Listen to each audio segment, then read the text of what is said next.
तो दोस्तों आज मैं एक्सप्लेन करूंगा हाल ही में रिलीज हुई एक बहुत ही बढ़िया, बहुत ही बेहतरीन क्रिश्चियन इंडिपेंडेंट हॉरर मूवी को, जिसका नाम है नेफेरियस। काफी टाइम से मेरी इस मूवी के ऊपर नजर थी क्योंकि इसका पोस्टर मुझको काफी इंटरेस्टिंग लगा था एंड ट्रस्ट मी मूवी भी काफी इंटरेस्टिंग है। और ये जो मूवी है वो ए नेफेरियस प्लॉट नाम की एक नोवेल के ऊपर आधारित है जिसको स्टीव डियास ने लिखा है। देखो मूवी के यहाँ पर मिक्स्ड रिव्यूज हैं, लेकिन मेरे को पर्सनली मूवी काफी बढ़िया लगी, काफी प्रॉपर हॉरर टाइप की लगी, तो आपको भी काफी मजा आने वाला है। तो चलिए अब बिना किसी देरी के चलते हैं सीधा वीडियो की तरफ। मूवी की शुरुआत में हम देखते हैं एक अवार्ड विनिंग और अपनी फील्ड में सबसे बढ़िया फिजिसिस्ट डॉक्टर एलन फिशर को, जो कि अपनी ऑफिस की बिल्डिंग से ही जंप करके खुद को खत्म कर लेते हैं। और उनके ऑफिस के अंदर हम उनके अवार्ड को खुद से ही टिल्ट होता हुआ देख पाते हैं। मीन्स यहाँ पर कोई ना कोई पैरानॉर्मल फोर्स या फिर एंटिटी भी मौजूद थी। खैर अब अगले सीन में हम देखते हैं एक young physicist doctor James Martin को, जिनको एक कैदी एडवर्ड को विजिट करना है, जो कि एक बहुत बड़ा क्रिमिनल है और उसने बहुत लोगों को जान से मारा है, बहुत सारे क्राइम्स किए हैं और अब उसको एग्जीक्यूशन की सजा दी गई है, यानी कि वो मरने वाला है। और उसने सबको ये बिलीव करवा दिया है कि वो पागल है या फिर उसको मल्टीपल पर्सनालिटी डिसऑर्डर है। और अगर ये साबित होता है कि उसको मल्टीपल पर्सनालिटी डिसऑर्डर है तो यहाँ पर उसको एग्जीक्यूट नहीं किया जा सकता, क्योंकि उसके ट्रायल के लिए जेम्स को ही हायर किया गया है। और उससे पहले एडवर्ड को रेगुलरली विजिट और स्टडी डॉक्टर एलन फिशर ही कर रहे थे, जिनको खत्म होते हुए हमने पहले ही सीन में देख लिया था। यानी कि ये कोई आम कैदी बिल्कुल भी नहीं है और मूवी यहाँ से ऐसे ऐसे मोड़ लेने वाली है कि आपकी रूह कांप जाएगी। खैर अब जेम्स प्रिजन में आता है और वार्डन मॉस से मिलता है, जो कि उससे थोड़ी बहुत बात करते हैं एडवर्ड के बारे में कि वो मास्टर मैनिपुलेटर है और वो यकीन दिला सकता है कि वो पागल है, जिससे कि उसे सजा नहीं होगी। और तो और वो अपनी बातों में जेम्स को भी ऐसे फंसा सकता है कि वो खुद को ही बुरा मानने लगेगा। तो जेम्स यहाँ पर सब चीजों का ख्याल रखे, जिस पर वो कहता है कि उसका काम छुपे हुए सच को ही सामने लाना है और वो हर बारीकी से काम करके सही वर्डिक्ट देगा, जिस पर मॉस उसे एडवर्ड के पास भेज देता है, ये बताते हुए कि उसका एग्जीक्यूशन 11 बजे होने वाला है और जेम्स का फाइनल डिसीजन उनको शाम के 4 बजे तक चाहिए होगा। अब जेम्स एडवर्ड के पास आता है और अपना इंट्रो देता है, लेकिन एडवर्ड पहले से ही उसके बारे में सब कुछ जानता था कि वो कहां पर पैदा हुआ, कैसे उसने अपना करियर शुरू किया, क्या अवार्ड्स पाए और सब कुछ, जो कि थोड़ा बहुत स्ट्रेंज था। लेकिन जेम्स इसको काफी लाइटली लेता है क्योंकि वो थोड़ा बहुत फेमस है और क्रिमिनल होने के नाते एडवर्ड ने उसके बारे में थोड़ा बहुत पता कर लिया होगा। लेकिन हम सब जानते हैं कि ऐसा कुछ पता करना इतना आसान नहीं होता। खैर वो कहता है कि उसे डॉक्टर एलन फिशर के बारे में पता है और उन्होंने खुद को खत्म किया और ये उसने ही करवाया है ताकि उनकी जगह पर जेम्स उसके पास आए। और जेम्स पूछता है कि ऐसा क्यों, जिस पर वो कहता है क्योंकि उसे जेम्स से अपनी कहानी लिखवानी है। खैर अब जेम्स यहाँ पर अपना सेशन शुरू करता है और एडवर्ड बताता है कि असल में वो एक डीमन है जिसका नाम नेफेरियस है और उसने एडवर्ड को पजेस करके रखा हुआ है। और ये पजेशन उसके बचपन में ही हो गया था जब वो बच्चा था, और उसका बैप्टिज्म भी स्किप कर दिया गया था। और फिर उसकी ग्रैंड मदर ने उसको एक वीजा बोर्ड भी गिफ्ट करा था, जिसकी मदद से उसने एडवर्ड को पूरी तरह से पजेस कर लिया। और जो भी काम नेफेरियस करता है वो एडवर्ड नहीं करना चाहता, लेकिन पजेशन में ये सब होता है और आसपास के किसी को पता तक भी नहीं चलता कि एडवर्ड पजेस्ड हालत में है। इवन पुलिस भी यही सोच रही है कि एडवर्ड ही है जो कि सबको पागल बनाना चाहता है, जबकि असल में वो नेफेरियस के द्वारा पजेस्ड हो चुका है। अब एडवर्ड बातों ही बातों में ये भी कहता है कि वो मरने से नहीं डरता क्योंकि वो एक डीमन है और डीमंस कभी मर नहीं सकते। अब ये डीमन जेम्स को बताता है कि एडवर्ड उसके पोजेशन की आखिरी डिग्री या फिर आखिरी स्टेज में है और ये जो पोजेशन है वो 5 स्टेजेस में होता है। पहला extreme temptation, second obsession, infestation, फिर फाइनली पोजेशन और आखिरी होता है सब्जुगेशन, मींस पूरा अधिकार, जिसका मतलब नेफेरियस जेम्स को बताता है एडवर्ड को अब पूरी तरह से वो ओन करता है। और यहाँ पर उसका मतलब ये है कि डीमंस उसको ओन करते हैं, जिसको सेटन ने बनाया है और वो उन्हें खेलने के लिए लोग देता है, यानी कि सेटन। खैर जेम्स उससे कहता है कि डॉक्टर एलन फिशर की रिपोर्ट के अकॉर्डिंग वो पागल है, मींस वो मरने से बच सकता था, तो उसने उन्हें मरने को क्यों मजबूर किया, एज वो तो उनके ही फेवर में था। जिस पर वो कहता है कि वो मरना चाहता है, जिसको यहाँ पर एलन रोकना चाहते थे, जिससे कि वो एडवर्ड की बॉडी से बाहर निकल पाएगा, क्योंकि उसका काम अब एडवर्ड की बॉडी में खत्म हो चुका है और वो उसके किसी भी इस्तेमाल का नहीं है। खैर अब बातों ही बातों में एडवर्ड के अंदर का डीमन जेम्स से ये बोलता है कि आज यहाँ से जाने से पहले वो 3 लोगों को खत्म कर देगा, जो कि काफी शॉकिंग बात थी। और जेम्स उससे कहता है कि वो ऐसा कभी नहीं करेगा, इस पर डीमन कहता है कि ऐसा जरूर होने वाला है। अब जेम्स वहां पर एक प्रीस्ट को बुलाता है, जिसे पहले तो देखकर नेफेरियस परेशान होता है, लेकिन वो प्रीस्ट उससे बात करता है और जेम्स को बताता है कि वो डीमंस में नहीं मानता, तो एडवर्ड भी किसी पोजीशन में नहीं है और ये चीज नेफेरियस के फेवर में ही थी, तो वो अब परेशान नहीं होता ना ही चिल्लाता, उल्टा वो प्रीस्ट को ही डरा कर वहां से भगा देता है। तभी जेम्स उससे कहता है कि प्रीस्ट के अकॉर्डिंग कोई भी डीमन नहीं होता, जिस पर नेफेरियस कहता है कि अगर जेम्स ऐसा मानता है तो वो उसे पजेस करने दे, जिस पर जेम्स पहले तो मना करता है लेकिन बाद में मान जाता है और फिर भी नेफेरियस उसको पजेस नहीं कर पाता या फिर अभी पजेस नहीं करता, और ऐसा वो क्यों नहीं कर पाता इसके बारे में मैं आपको थोड़ी देर में बताऊंगा। खैर अब जेम्स उससे कहता है कि वो एडवर्ड से बात करना चाहता है इस केस को मल्टीपल पर्सनैलिटी डिसऑर्डर मानकर, और अब तभी एडवर्ड की पर्सनैलिटी उससे बात करती है जो कि बहुत ही ज्यादा डरा हुआ था, और वो रोकर उससे कहता है कि उसने कुछ भी नहीं किया है, ये सब उससे नेफेरियस डीमन ने करवाया है और हमेशा सजा उसको मिलती है, असॉल्ट वो सहता है, और वो बोल रहा है कि वो जेम्स के साथ भी बहुत बुरा करेगा, और उसने डॉक्टर एलन को नेफेरियस के बारे में बताने की कोशिश करी थी लेकिन वो उसकी बात नहीं माने, और नेफेरियस ये कह रहा है कि जेम्स एडवर्ड को मार देगा, जिस पर जेम्स कहता है कि वो ऐसा कुछ भी नहीं करेगा, और अब वो कुछ और बात कर पाता उससे पहले ही नेफेरियस टेक ओवर कर लेता है। वो जेम्स से कहता है कि उसने अपनी माँ को मारा है, जिस पर वो कहता है कि उसने ऐसा कुछ भी नहीं किया, वो दर्द में थी और उनको लॉफुली तरीके से 10 साल पहले खुद को खत्म करने का ऑप्शन मिला था, जिस पर नेफेरियस कहता है कि ऐसा कुछ नहीं है, वहां पर जेम्स को अपना फायदा दिखाई दिया था और वो अपनी माँ के मिलियंस ऑफ वर्थ की प्रॉपर्टी का अकेला मालिक बन गया, और उसने कहा था कि वो आज 3 जान लेगा, जिसमें से ऑलरेडी जेम्स पहली जान ले चुका है, यानी कि अपनी खुद की माँ की जान।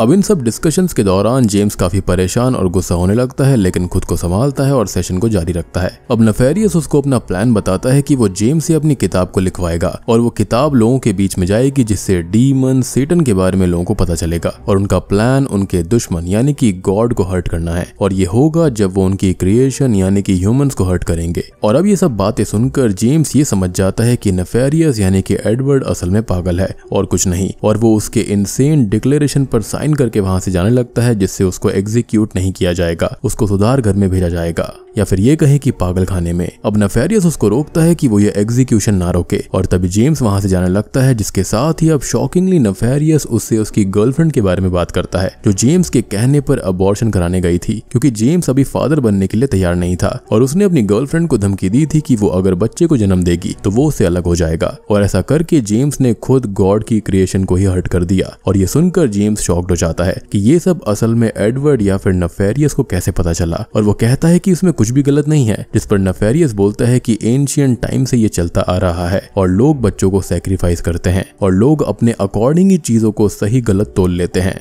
अब जैसा कि नेफेरियस ने कहा था कि जेम्स के हाथों 3 जान जाएंगी, तो दूसरी जान उसके ही अनबॉर्न बच्चे की है, और अब नेफेरियस कहता है कि उसका बच्चा खत्म होकर हेल में पहुंच चुका है और डीमंस का खेल बन चुका है। जेम्स ये सब सुनकर बहुत परेशान होता है और कहीं ना कहीं उसको अपनी गलती का एहसास भी होता है, और वो अपनी गर्लफ्रेंड को कॉल करता है लेकिन वो कॉल पिकअप नहीं करती। तभी वो क्लिनिक में कॉल करता है, जहाँ पर रिसेप्शनिस्ट जो होती है वो उसको ये बताती है कि उसकी गर्लफ्रेंड का अबॉर्शन कंप्लीट हो चुका है, और अब जेम्स परेशान होने लगता है। डीमन नेफेरियस के अकॉर्डिंग उसने गलती करी थी, उसने सिन किया था। अब वो बाहर परेशान बैठा हुआ था और वार्डन मॉस उसके पास आता है, जो कि उससे थोड़ी बहुत बात करके ये कहता है कि उसको पता है कि एडवर्ड ने जेम्स के दिमाग के साथ भी खेल लिया, और जेम्स के पास उसके वर्डिक्ट के लिए सिर्फ 1 ही घंटा बचा है, और उसके बाद उसे अपना फाइनल डिसीजन बताना ही होगा। असल में यहाँ पर जितने भी जेलर्स वगैरह थे ना, वो चाहते थे कि एडवर्ड खत्म हो जाए, क्योंकि उसने बहुत सारे पाप किए थे। इनफैक्ट डीमन भी यही चाहता था, वो इस बॉडी से आजादी चाहता था, और तभी उसने यहाँ पर जेम्स को चुना। खैर अब जेम्स वापस से नेफेरियस के पास जाता है, यानी कि एडवर्ड के पास, और उसको कहता है कि उसे उसके बारे में इतना सब कुछ कैसे पता है, जिस पर डीमन बताता है कि वो हमेशा से जेम्स पर नजर रख रहा था और वो उसका चोजन वन है, यानी कि ये डीमन नेफेरियस जेम्स को ही पजेस करने के चक्कर में था। अब जेम्स उससे कहता है कि वो सही सही चीजें बताए, क्योंकि वो उसको एग्जीक्यूट होने से बचा सकता है, जिस पर नेफेरियस कहता है कि वो एग्जीक्यूट होना चाहता है और वो चाहे तो कह देगा कि ये सब मरने से बचने का नाटक है। खैर अब एक डीमन और इंसान के बीच में ईविल को लेकर बहस होने लगती है, जिसके अंदर जेम्स ये कहता है कि ईविल और गुड सिर्फ पर्सपेक्टिव होता है, जिस पर डीमन कहता है कि ईविल उनके बीच है, जिस पर जेम्स अभी की सेंचुरीज की तारीफ करते हुए अच्छी अच्छी चीजें बताता है। ह्यूमंस फ्रीडम से रह सकते हैं ये बोलता है, जिस पर नेफेरियस उन चीजों में कमियां बताता है कि ईविल सब जगह पर है। लिटरेसी रेट की जेम्स बात करता है, तो वो लोग 6th ग्रेड तक के पढ़ने वालों को भी लिटरेट में काउंट करते हैं। स्लेवरी सबसे ज्यादा है, रोमन के टाइम से ज्यादा स्लेव्स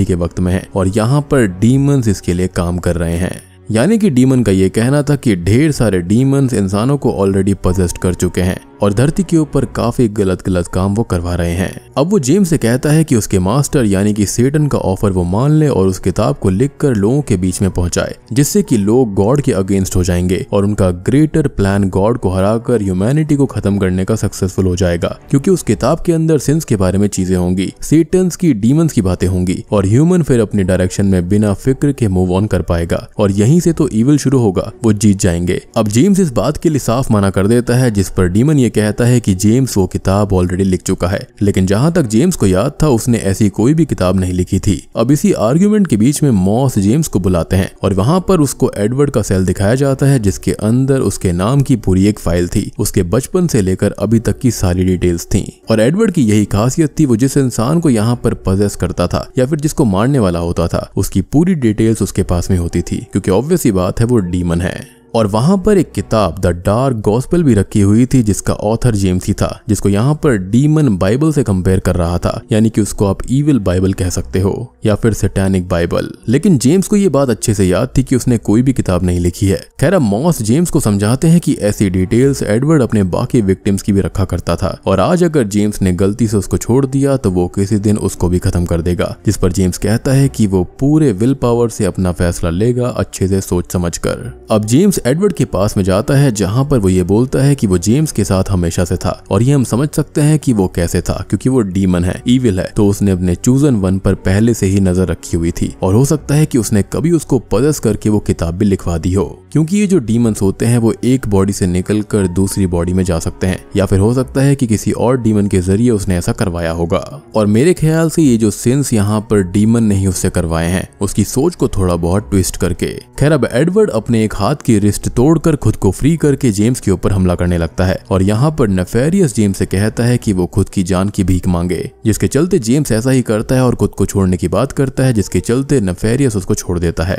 लेकिन तभी जेम्स को ये रियलाइज होता है कि यहाँ पर एडवर्ड अब तक नाटक कर रहा था और वो बिल्कुल फिट है और वो उसको फिट डिक्लेयर कर देता है, मींस कि वो पागल नहीं है और अब उसका एग्जीक्यूशन जरूर होगा और यही तो नेफेरियस चाहता था। और वो फाइनली जेम्स से कहता है कि उसने जेम्स से ये कहा था कि वो यहाँ से जाते जाते 3 जानें लेकर जाएगा और उसने तीसरी जान यहाँ पर एडवर्ड की ही ली है। खैर अब अगले सीन में एग्जीक्यूशन की तैयारी होती है और एडवर्ड के सारे विक्टिम्स वहां पर आए हुए थे, यानी कि उनके परिवार वाले। और अब तभी एडवर्ड को वहां पर तैयार करके लाया जाता है, जो कि बहुत ज्यादा दुखी था, रो रहा था, क्योंकि उस बेचारे ने कुछ भी नहीं किया था और जो उसको सजा मिल रही है वो उसने नहीं बल्कि वो नेफेरियस के पापों की सजा थी। और यहाँ पर डीमन बहुत खुश था, क्योंकि उसे तो पेन होगा नहीं और वो इस बॉडी से इजीली आजाद हो जाएगा। इवन उसने एग्जीक्यूशन भी इलेक्ट्रिक चेयर वाली चूज करी है, ताकि ये बॉडी बहुत ज्यादा तड़पे, और वो कई बार एडवर्ड को ऐसे ही तड़पा चुका है। अब एग्जीक्यूशन शुरू होता है, जिसको देखने जेम्स भी आया हुआ था और एडवर्ड उससे आखिरी टाइम बोलता है कि जेम्स सबको सच बता दे कि वो निर्दोष है, लेकिन जेम्स को उस पर अभी भी यकीन नहीं था। और तभी नेफेरियस एडवर्ड को टेक ओवर कर लेता है, जो कि जेम्स से पूछता है कि क्या वो उसका ऑफर एक्सेप्ट करेगा, यानी कि वो किताब को फैलाने वाला, जिस पर जेम्स साइलेंटली मना कर देता है और अब एडवर्ड को इलेक्ट्रिक शॉक देकर खत्म कर दिया जाता है, जिसके कुछ ही पल के बाद में नेफेरियस जेम्स को पजेस कर लेता है और वो उससे नाराज था उसके ऑफर को रिजेक्ट करने के लिए, और वो उसके काम में खतरा बन सकता था, इसलिए वो उसे एक गन से खुद को शूट करने पर मजबूर कर देता है। लेकिन शॉकिंगली वो गन 3 राउंड तक फायर ही नहीं होती, जो कि किसी मिरेकल से कम नहीं था, क्योंकि यहाँ पर जेम्स ने भगवान से हेल्प मांगी थी। और अब तभी पुलिस ऑफिसर आकर उसको पकड़ लेते हैं और उसको रोक देते हैं। खैर अब अगला सीन 1 साल बाद का होता है, जहाँ पर जेम्स को दिखाया जाता है जो कि बदल गया था। वो एक इंटरव्यू के अंदर होता है, जहाँ पर वो उस हादसे और किताब के बारे में बता रहा होता है, जहाँ पर पहले वो बुक डीमंस के लिए काम करने वाली थी, लेकिन अब जेम्स ने उसको रीराइट कर दिया था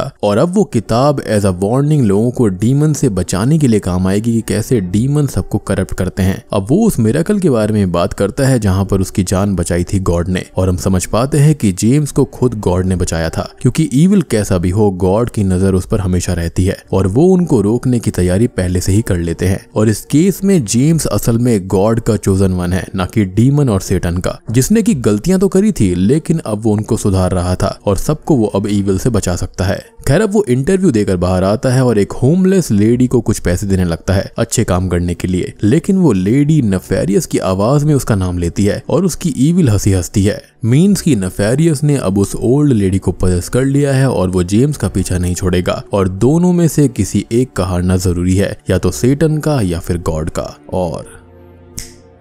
बूम, इसी के साथ में नेफेरियस मूवी यहीं पर खत्म हो जाती है।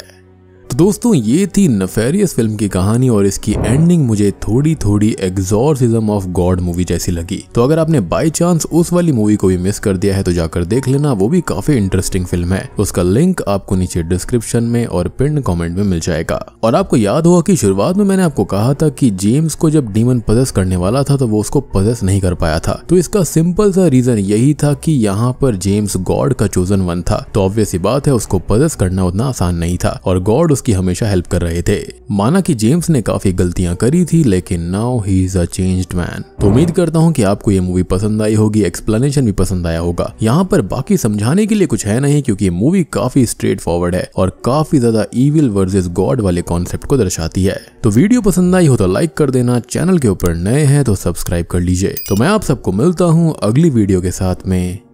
तब तक के लिए